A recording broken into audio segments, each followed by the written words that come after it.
What's going on, everybody? Johnny Bannon here at Trepa Technologies, and today we're going to be going over domain 1.2.1 of our Network Plus course, N10-009. So real quick, let's go ahead and take a look at the exam objectives. This is going to be what we're going over today: compare and contrast networking appliances, applications, and functions. And I'm going to end it at the wireless controller because I just didn't want the video to get too long. My first Net Plus video was 36 minutes. Super long, so I want to cut it down. So we're going to split domain 1.2 into two videos, part 1, part 2. Alright, so our objectives. We're going to be going over the physical and virtual appliances. And then in our next video, we'll be going over the applications, with just CDNs and other functions in the network. Okay, so the first device we're going to talk about is a router. So a router is just that physical network component in our infrastructure that lives in our enterprise or small businesses or ISP that forwards IP-based packets, whether that's IPv4 or IPv6. That is a router's entire job, its entire purpose is just to forward packets based off their IP address. Now, out of the box, a router does exactly that. It's gonna have a global routing table that's built from its neighbor routers using routing protocols. Interior gateway protocols like OSPF, EIGRP, ISIS are used within an autonomous system, within a domain, within an enterprise. And then at the ISP, at the internet level, we have internet routers that use a global routing protocol called BGP, the Border Gateway Protocol, and that's going to be doing routing between autonomous systems. But at the end of the day, it's always a router in there. Now, out of the box, that's what a router does. Now, like for example, Cisco is going to have something called ISRs, integrated service routers, that can do more than just routing. They can be VPN concentrators. They can do firewall-based filtering. You can have access control lists that permit or deny layer 3 traffic or even layer 4 protocols and port numbers.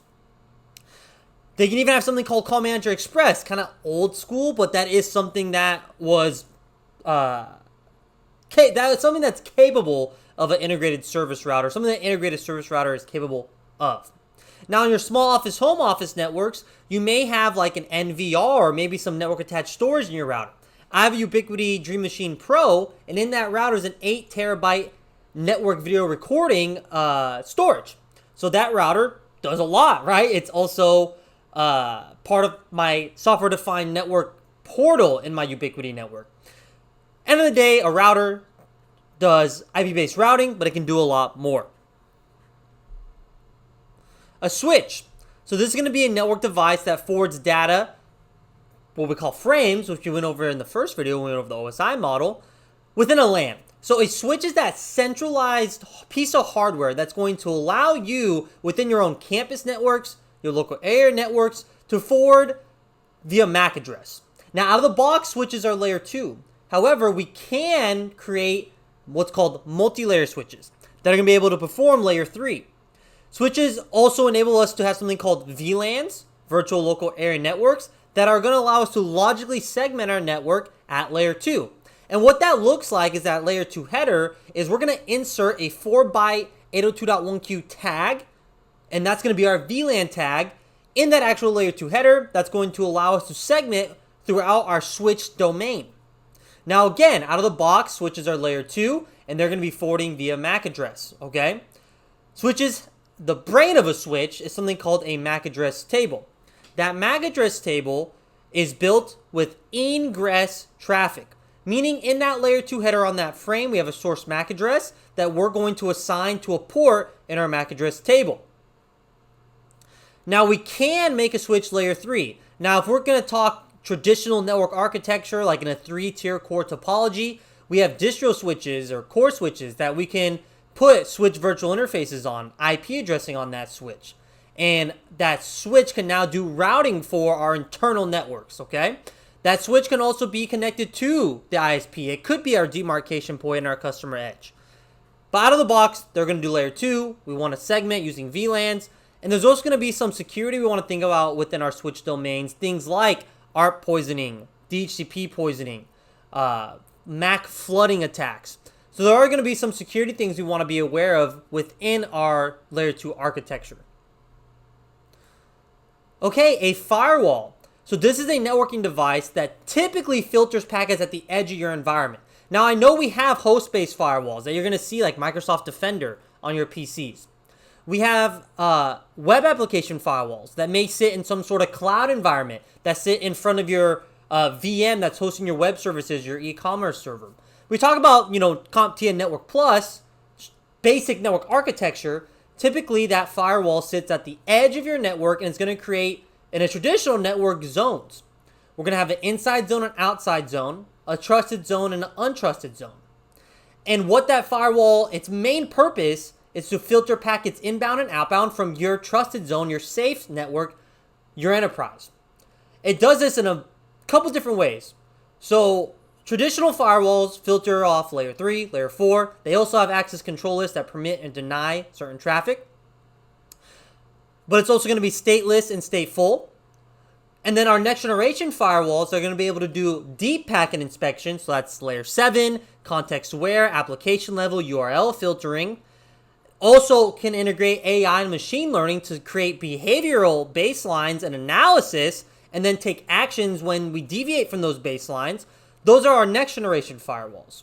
But at its core, right, if we draw it out here, this firewall really just splits our network into zones, right? That outside zone and that inside zone. And that's really a good way to describe it when we look at a traditional network. The reason I keep saying traditional network is because in software-defined networks, in our cloud networks, in our hybrid networks with remote workers, SaaS, PaaS, and infrastructure as service that we host in a cloud environment that we don't own, we don't always have a clear boundary like we have here on the slide. That firewall is really where you hit the mark, right, with the firewall. And when you start learning about firewalls, it's kind of how you learn it with this perimeter-based network, okay? So firewalls, depending on the type, licensing, and purpose, can filter traffic based on IP, port number, protocol, or even by the content. Okay, IDS and IPS systems. So IDS and IPS, intrusion detection, intrusion prevention systems. This could be a standalone piece of hardware, not typically, or it could just be a feature that's a part of a system. So another example, my Ubiquity router. It does IDS and IPS based functions. It has that feature, has that software feature. Firewalls have this feature where maybe we have an advanced or next generation firewall that does intrusion detection for us. We could have SIEM or SIM systems that do IDS for us. We could have things like FIM, file integrity management. That's technically an IDS system. It's intrusion detection, right? Or at least detecting when something's being changed. IPS is any system that is going to detect and then take action on whatever it detects. It's a prevention system. So let's say we have an IDS IPS system that's a part of our next generation firewall, and we're integrating AI and machine learning into it, and we're creating behavior baselines. And let's say our baseline says that from 9 to 5, our user traffic looks a certain way. 40% of the users are going to YouTube, and there's limited file transfers during the day. Or maybe we have a baseline of file transfers. Maybe out of all of our users, we do transfers of a gig during the work hours. That's normal. That's fine. And we've created that baseline using an AI plugin, AI feature based off machine learning, right? So then our IPS system, which may be part of our next generation firewall, notices from 2 a.m. to 4 a.m. that there is gigs of egress traffic leaving our network. Gigs and gigs of file transfers. Well, that's going to deviate from that baseline. And with an IDS system, you may just get alerted. And that could be whatever you configure. So if we have different SEV levels of detection, maybe for our cybersecurity team, we say, hey, we have SEV 1, 2, and 3. A SEV 1 is severe, alert everybody on call, send a phone call, an email, and a Slack message, and a Teams message. Maybe SEV 2 is send a text message and a Slack message. Maybe a SEV 3 is just, hey, you'll look at it when you come in on our monitoring dashboard, whatever we have. Maybe it's like a Splunk dashboard or even our firewall dashboard, whatever the case may be, right? A SEV 3. With IDS, you just get detected of that anomaly that we're noticing from 2 to 4 a.m. in our made-up scenario. With an IPS, we may have built in runbooks or playbooks that say, hey, if you notice this traffic that deviates and it's an anomaly, and we categorize that as a SEV 1 or 2, stop that traffic. And that's a great benefit of an IPS system that's configured correctly in our environments, that's utilizing these advanced features like AI and machine learning.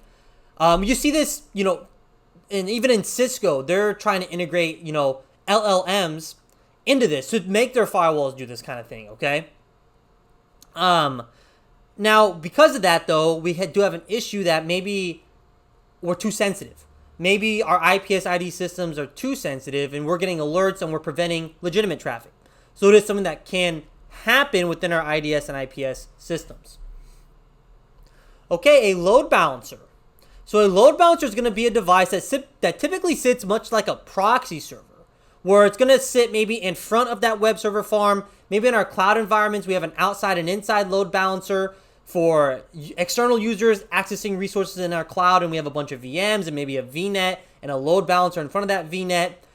And there's a lot of different, well, to break down what a load balancer does, right? Whether it's a physical appliance or a virtual appliance in the cloud, it's just going to distribute streams, traffic streams.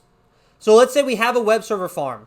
We have server 1, 2, and 3 serving the same customers, and we have a load balancer in front of those servers. And on the outside, so like right here, we would have like that outside IP, which would be like a public IP. So let's say 11.1.1. And then our inside IP here is going to be what our servers are connecting to, and this will be like a private IP. So this would be like a 10.1.1.1 net IP address. And all these different streams you see, they're going to different servers in that web server farm. Well, now we get into different algorithms of load balancing. So how do we distribute those streams? So we have some basic ones like round robin that just say, hey, first stream, go to server 1. Second stream, go to server 2. Third stream, go to server 3. And we just keep that up. We have weighted as well. Weighted load balancing that essentially just says, hey, we noticed that this server 1 here is at 80% capacity. So all the incoming streams, and that 80% capacity could be something like CPU thresholds, memory thresholds. It could just be throughput and bandwidth thresholds, right? However, we're monitoring this number, whatever we say that metric is, right? Well, server 2 could be at 20%. So as that load balancer, we're going to communicate that. We're going to say, hey, we noticed that you're at 80%. We noticed that you're at 20%. So all new streams are going to be destined to server 2. And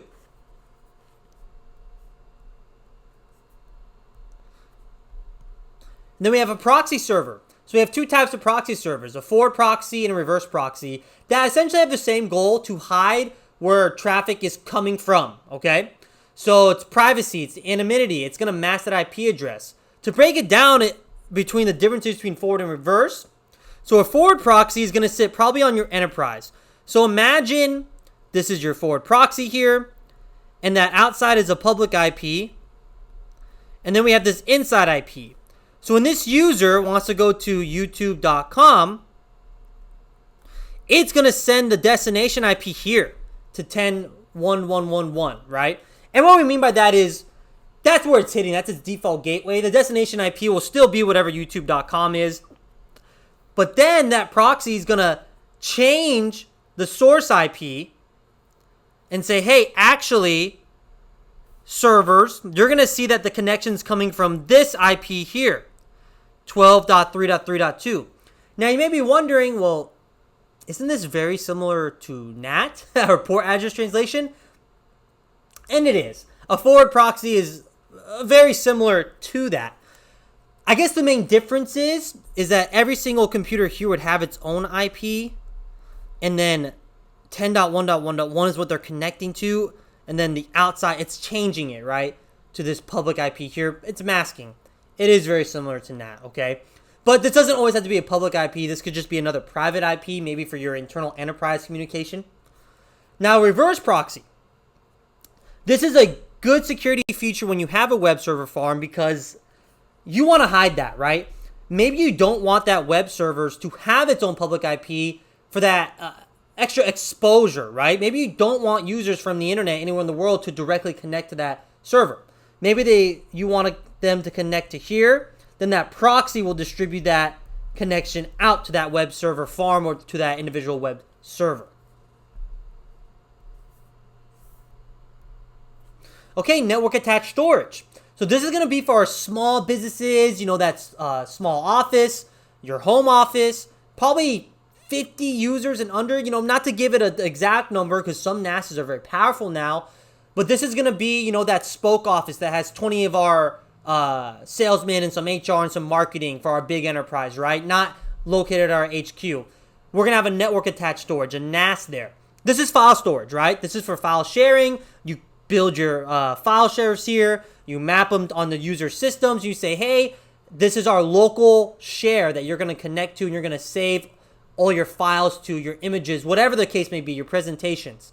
Now with network attached storage, it's file level storage. It's connected to the network, typically in this kind of design where it's just, hey, we have a QNAP here, or maybe even like a Western Digital NAS, right? And it's going to connect straight to that switch. And maybe this will be in its own VLAN, right? VLAN 20, where these users may be in like VLAN 10. And we're going to give this a static IP.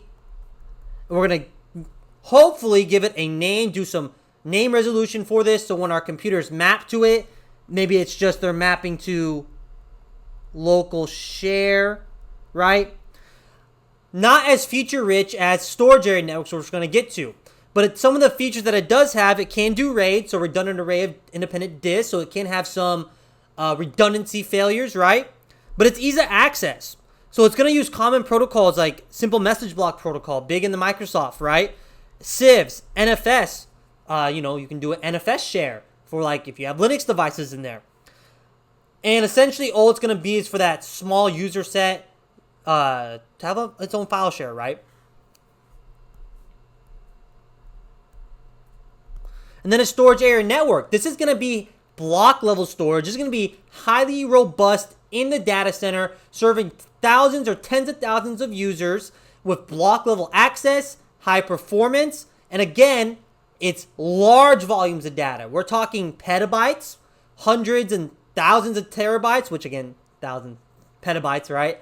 High performance. So it's going to use things like Fiber Channel or iSCSI, 40 gig Ethernet, right? That connects maybe to your compute engines, which, you know, maybe that's Cisco UCS chassis, Dell, HP servers, and it's highly scalable.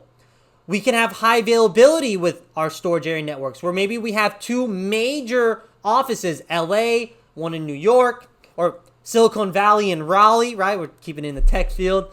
And we, you know, replicate between those storage area networks that are petabytes, right? So this is low latency access to large volumes of data. It's block level access, and it's going to have that high performance compared to a NAS, okay? All right, access points. So the last thing we're going to touch on, which is going to be our wireless section, is APs, wireless access points. So at its core, an access point, all it's going to do is send out an RF or Wi-Fi signal that allows Wi-Fi enabled devices to connect to it. So that access point at its core says, hey, I'm going to broadcast a Wi-Fi signal, give it a service set identifier. That SSID is going to correlate to a wireless local area network, which could be for your accounting department, your sales team. A wireless local area network has its own subnet, its own settings, its own Wi-Fi encryption.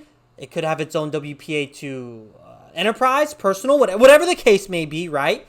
And that's going to allow Wi-Fi enabled devices to connect to it to get access to our distributed backbone wired network, okay? So as you can see here, this access point's broadcasting 3 SSIDs, and each SSID is equal to its own wireless local area network. And that wireless local area network could also correlate to a VLAN, which also has its own broadcast domain or subnet, okay? So that's an access point. Might be a little bit too deep for Network Plus, but there's going to be 3 different modes in which you can deploy an access point. You can have lightweight access points, lightweight APs, sometimes known as LAPs, that are going to be managed by a wireless LAN controller. So they're not going to be doing any routing, any switching. They're just going to be, one doing obviously the Wi-Fi encryption, but they're going to be controlled by a single pane of glass controller, wireless LAN controller. We have cloud-based APs That could be something like Cisco Meraki, where we have a cloud-based dashboard that controls all the access points on-prem. And then we also have autonomous. I don't want to write that out. So we have autonomous access points that are going to be what you're used to at your home. This is a good diagram or image of one. With the autonomous access point, they're doing the routing. It could be doing firewall functions. If you get a router from Spectrum or Cox, wherever your local ISP is. You have some settings you can change in there. So autonomous access points, right? Not scalable. They're mainly just for the small office, home office, where maybe you could mesh a few autonomous access points, but not scalable. Where these are highly scalable. You go to a stadium, you go to an airport, you're going to have cloud-based or lightweight access points controlled by a centralized controller, whether that be in the cloud or a server that sits on-prem, like a Cisco WLC, that is managing all the different profiles for hundreds or thousands of access points, okay? And those access points are broadcasting from multiple different wireless local area networks, multiple SSIDs. And to finish our talk with wireless, a wireless controller. So this is something, now, it can be cloud-based, right? We can have a cloud-based controller, which is like your Meraki dashboard. But here I want to show you the on-prem, what a wireless LAN controller is. This is almost like a server. It kind of looks like a switch here, these Cisco ones. But it is essentially a server that's going to manage, control, and deploy the configurations for all of our access points, lightweight access points, okay? So it's a centralized management. It's a web-based GUI that's connected to your network, maybe at the distro layer, connected to real beefy switches, that uses something called CAPWAP tunnels to have access and provisioning of all the different lightweight access points in your environment.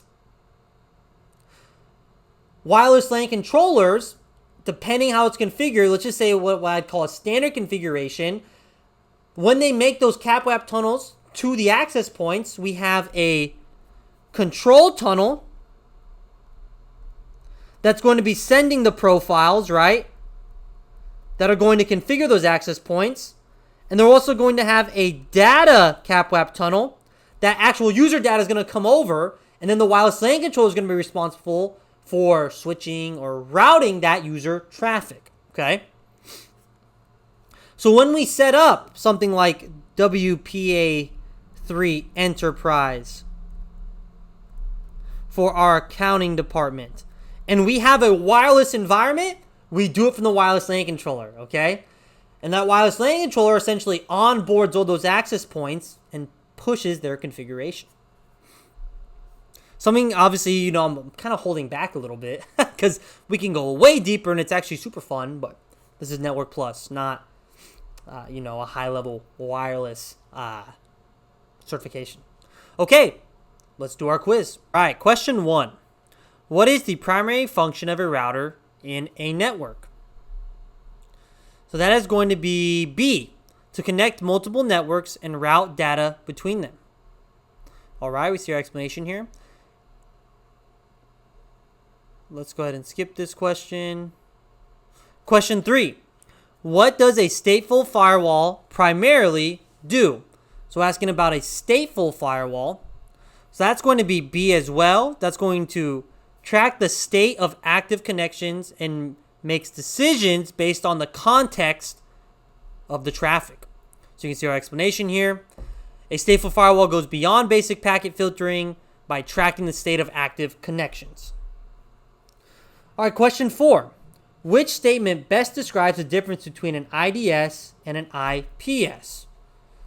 So we want to know the difference between IDS and IPS. That's going to be, I'm going to go with A here. An IDS monitors and alerts, while an IPS can take direct action to block threats. And then last question, what is the main purpose of a load balancer in a network? I'm going to go with D here. To distribute incoming network traffic across multiple servers. All right, awesome, guys. So that's going to be it for this lesson here, domain 1.2.1. Stay tuned when we finish up domain 1.2 and we go over applications and functions in the network.